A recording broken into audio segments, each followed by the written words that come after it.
It's the best segue I could think of. Alec Baldwin has actually been on the set of his latest movie, Rust. Mm-hmm. And while on set, getting ready to film, one of the assistants handed Baldwin he told him it was a cold gun, meaning that it either didn't have live rounds or it has blankets in it. He sent it to him, says cold gun.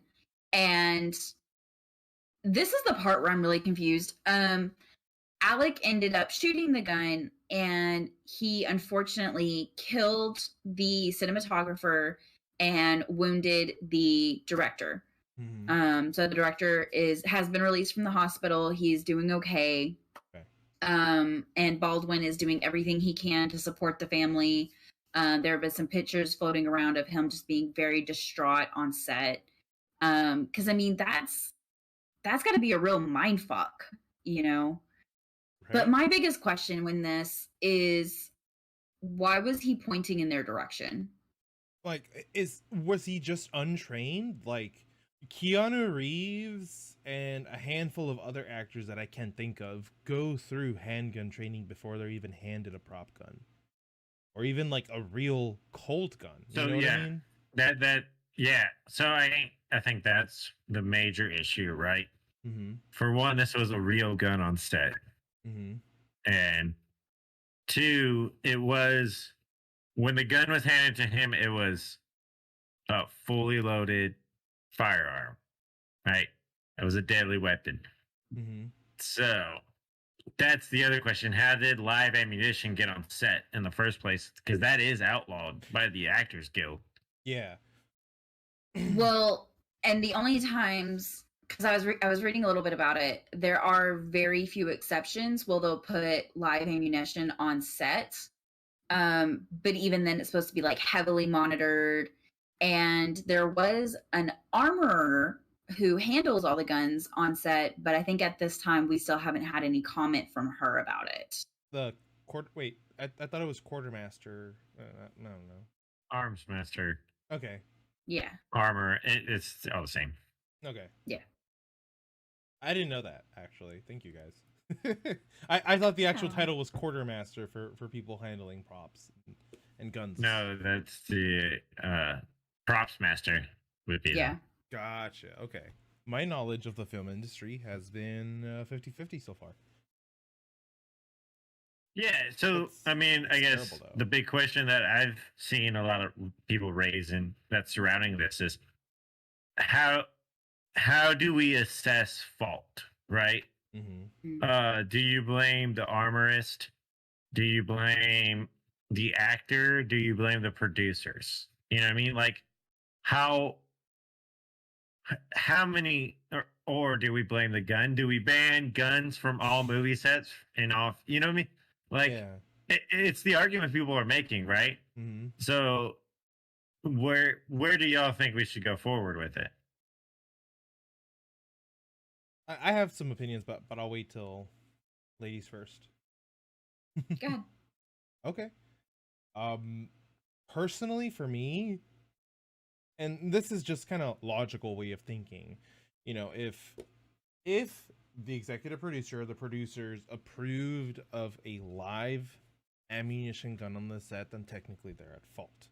But if they did specify, you know, don't load it, or, you know, they set up procedures in mind, like, okay, you know, we're gonna have a live gun but no live ammo, and the live rounds still got on set, then at that point it's down to the armorist or whoever was supposed to be taking care of that gun. Because I mean, you can't charge Alec Baldwin for just not practicing proper safety. Not to interrupt you, yeah, but I posed the question in a very specific way just to bring that right. Mm-hmm. So in this movie alone, Alec Baldwin is the executive producer. He is the star, and he was in charge of hiring the person who's in charge of the weaponry. Oh, okay. So he hired the weapons master. Technically, the executive producer who hired the weapons master and the weapons master themselves should be in trouble. And right. I mean, I think that would be fair to put it on in equal parties. Yeah. I mean, for one, Alec Say, Baldwin should have had proper training. You know, safety trigger. He's been around movies long enough. I mean, Yeah.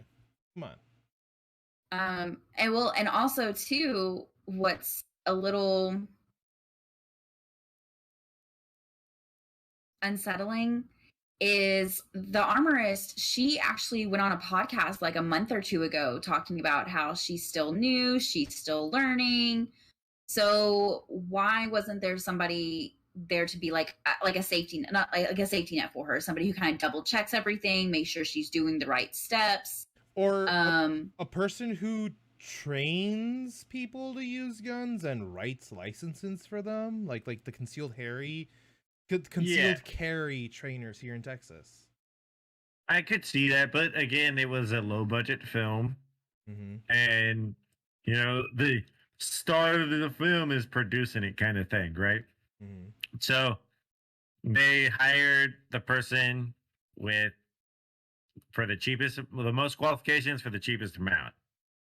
So you're gonna get somebody new, you're gonna get somebody inexperienced. So that's when, so that's you know, when it comes back to it, you know, where does the fault lie?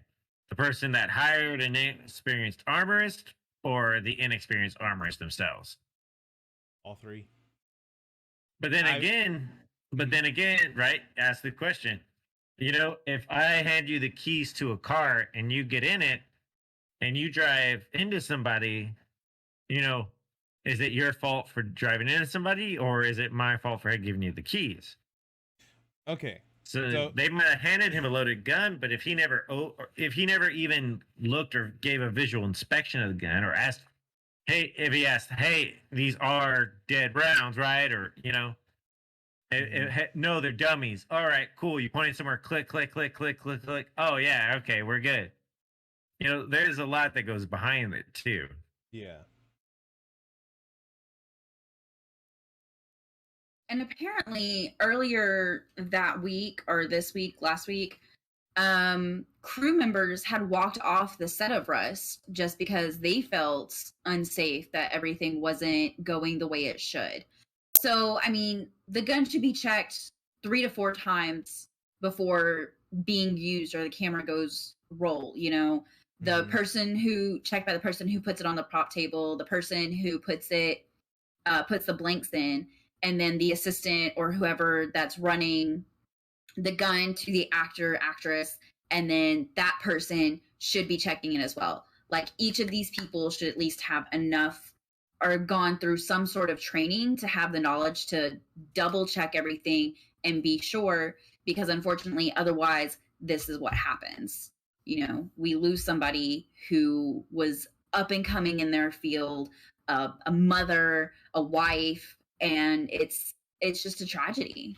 It's The Crow all over again, really.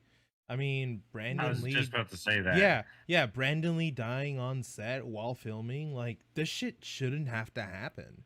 And that's a movie that came out, what, 91? So, and that was, you know, going back to what happened with Brandon Lee, right? Like, when they use revolvers on set, they'll use dummy full rounds, right? So they'll actually pack. So when, not a lot of people know this, but yeah, bullets have almost 4 main components, right? You have a casing, a primer, powder, and a round, right? So for revolvers, they'll make the round without, they'll pack it without powder, right? No powder. Well, just so happened with like Brandon Lee, it was a dummy just like that, but they didn't empty out all the powder. A small amount that got left in there. So when it fired the first one, the round got stuck in the barrel. And then when they fired the blank for the big flash and the noise behind it, that's when the bullet in the barrel came out and struck Brandon Lee. Sorry, go ahead. That was the story that I watched in the little documentary. So out of that, they then made a lot of regulations of ammunition on the site, and they're not supposed to have live rounds at all. And if you're going to use a dummy round, it's supposed to be a packed, like a round made just for that was never used before. Looks like this, right? Yeah. Your casing, your primer, powder goes in there, and that's your round. Yeah. I got you. Yeah. I didn't watch the documentary on what happened on the Crow, but from what I understood, but I mean, this is like old.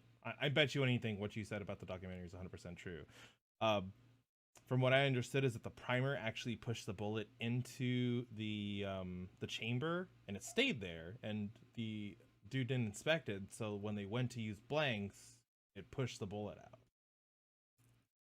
Yeah. Could be. It just sucks. Those types of mistakes shouldn't be happening, especially after all of the mistakes that has happened before this, especially in the early 2000s, the 90s, and 85. Mhm. Like, there have been enough circumstances that we shouldn't be having this now. There's a reason we have those regulations in place, and we make sure that actors or actresses have that safety before shooting, or they should have some sort of training before working in a movie with guns. At least 6 months to a year. Like, every superhero actor I can think of undergoes intense physical training to get the body that they need for the role. And gun training isn't that big of a priority unless if the actor makes it themselves. But then again, I mean, the irony of this whole situation, right, is Alec Baldwin himself and his political beliefs that he's expressed openly is, like, he's always blamed the gun, not the shooter, right? That's kind of the aspect he's come from. So, I guess it's bad to see, but how do you move forward in these situations, right? Because now we have people with unknowledge. All right, let me rephrase it. So this is one of the examples why gun safety and training is so important, right? Because there's a lot of people who automatically go to gun control and other items. Well, if Alec Baldwin, instead of getting rid of all the guns, he had a better understanding of guns, then an incident like this would be more likely to not happen. Yeah. I definitely agree. I mean, gun control solves nothing. You're just trying to solve the issue, but or the result of the problem, but you need to treat the problem itself. I get you. Yeah. Yeah. I mean, everyone could use a little gun training. Like, even with our kiddo, like, he even handles. I've taught him, handle Nerf guns like you would handle a real gun. Don't point it at anyone. But Nerf guns are obviously the exception. You don't put your finger in the trigger. You leave it next to it. Trigger safety, proper handling, all that other shit. Even though it's not a real gun, at least he has some experience. Yeah. Crazy. When we have kids, I don't care if it's boy or girl. He's going to make sure that they know how to handle firearms properly. Because I grew up in a house with guns, but I was never taught it. So now my version of gun safety is we don't touch it. And it shouldn't be that way. Guns are something to be scared of, but you shouldn't be that terrified to hold them. Yeah. My dad tried to make me hold one. I cried. Like, that's not good. So, all right, let's go off on the crazy tangent conspiracy real quick. Here. Right? Like, so let's just say. Okay. Oh. We gotta follow the sine wave. I'm ready. All right. So, like the film ordered prop ammunition from a prop ammunition company, right? But the FBI knew what was coming down the pipe from the NIHs, or whatever that we call them here. Well, that wraps up another great episode, and don't forget to join our amazing and supportive community on Discord. In our Discord, you can find game nights, watch parties, food picks, Dungeons and Dragons, and more. What's not to love about that? We have a little something for everyone. Head over to our website, officialmillennials.com, and you'll find more info, especially our featured Gamer of the Week. Speaking of something for everyone, we have a book club. We read a book almost every month and talk through it together. We also have a special perk for our subs to discuss other books in a series called Chapter 2. Don't forget to swing by YouTube and drop us a follow at Official Millennials. You can also find us on Twitter at MillsOfficial. We appreciate all the support, and y'all have a good one.